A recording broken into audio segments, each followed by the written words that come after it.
Olha, o Banco do Brasil não é só um banco, né? Estamos falando de uma instituição com mais de 200 anos, um verdadeiro pilar da economia brasileira. Agora, imagine só, esse gigante, de uma hora para outra, no meio de uma tempestade que simplesmente sacudiu o mercado inteiro. Então, o que foi que aconteceu? Bom, no segundo trimestre de 2025, o lucro do banco simplesmente desabou. Uma queda de 60,2% em comparação com o ano anterior. É um número assim assustador que acendeu todos os sinais de alerta do mercado na hora. E a reação do mercado? Foi imediata, claro, e foi forte. As ações, que tinham acabado de bater um recorde histórico lá em maio, simplesmente despencaram. Perderam mais de 30% do valor em questão de meses. Para quem tinha investido, foi um baque. Um verdadeiro choque. Fica aquela pergunta no ar, né? Como é que um dos maiores bancos do país chegou nesse ponto? A resposta não é simples, não. É um quebra-cabeça com várias peças. E é exatamente isso que a gente vai montar junto agora. Ok, para a gente entender essa crise, vamos direto ao ponto, ao epicentro do problema, os resultados financeiros. Foi ali que a sirene começou a tocar bem alto para todo mundo ouvir. O que acendeu o pavio de vez foi a divulgação do balanço do segundo trimestre. O mercado já estava com um pé atrás, sabe?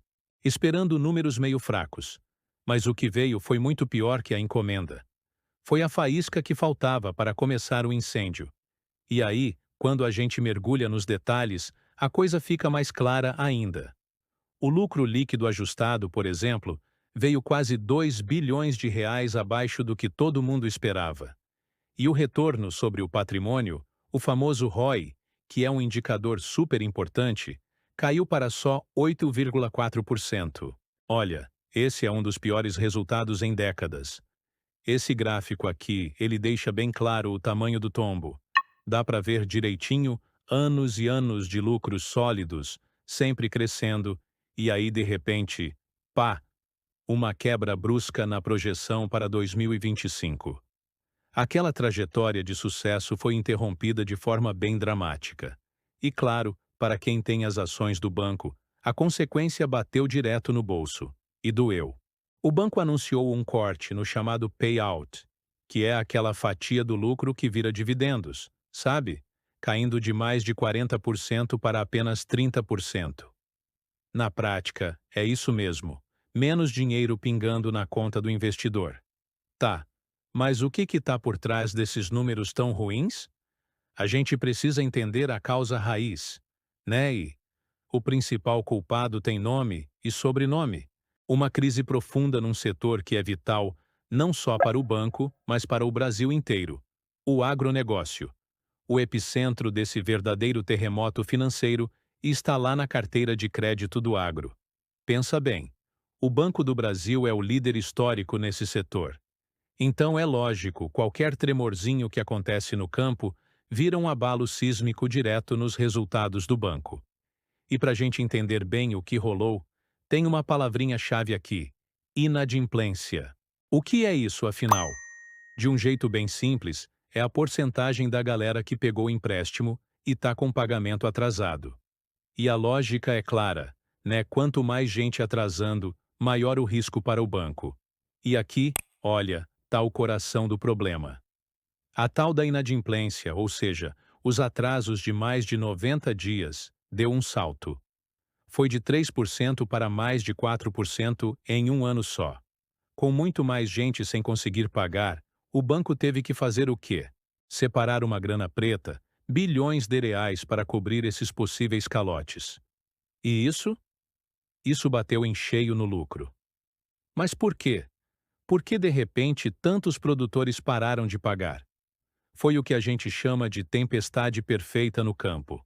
Preços das commodities, tipo a soja, caindo. Juros lá na estratosfera com a Selic, a 15%. Aí vem o clima e não ajuda, com seca de um lado e enchente do outro. E para fechar o caixão, uma mudança na lei que complicou a vida do banco na hora de cobrar as dívidas. Essa combinação foi explosiva. E quando a gente pensar que não pode piorar, piora. Como se a crise toda no campo já não fosse o bastante, entrou mais um ingrediente nessa mistura para jogar lenha na fogueira: a instabilidade política. Lá para meados de agosto de 2025, o mercado financeiro entrou em pânico. E o motivo? Uma onda de rumores e fake news. Tudo girando em torno de uma lei americana, a tal da Lei Magnitsky, que serve para aplicar sanções em gente envolvida com corrupção. E o pânico se espalhou muito rápido. O gatilho foi uma decisão do STF, que o mercado interpretou de um jeito completamente torto. O resultado? As ações do banco, tombo de 6% num dia só. Logo em seguida, as fake news começaram a pipocar, espalhando medo entre os clientes. A coisa ficou tão séria que o banco teve que tomar uma atitude drástica, pedir ajuda para a AGU, Advocacia Geral da União. E para a gente ter uma ideia da gravidade, basta olhar para as palavras do próprio banco. No ofício que mandaram para a AGU, eles disseram que o nome do Banco do Brasil, com toda a sua tradição, estava sendo usado em fake news para, e aqui eu cito, propagar a desordem financeira do país, pensando no peso disso. É uma acusação seríssima.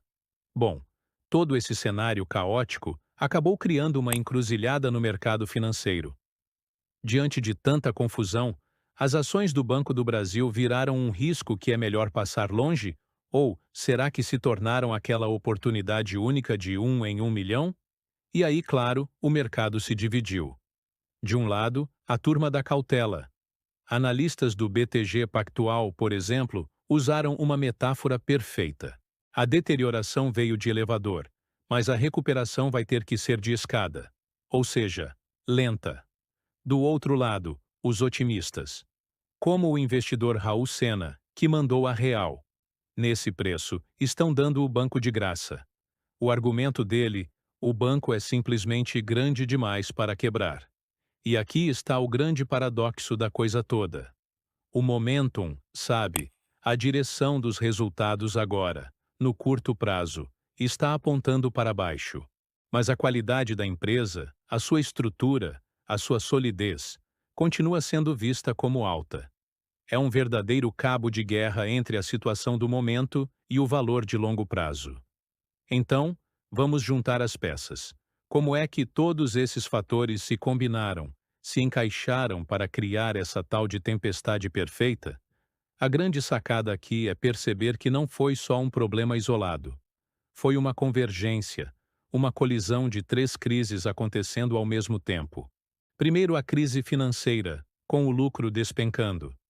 Segundo, a crise econômica, com todo o problema no agro. E terceiro, uma crise de confiança botando fogo com política e fake news. E no fim, tudo isso deixa uma pergunta no ar, para a gente pensar. No mundo dos investimentos, a linha que separa um desastre de uma oportunidade é muito, mas muito fina. A história do Banco do Brasil em 2025 é um lembrete poderoso de quão rápida essa linha pode se mover, e de que às vezes o maior risco de todos é não entender a história por completo.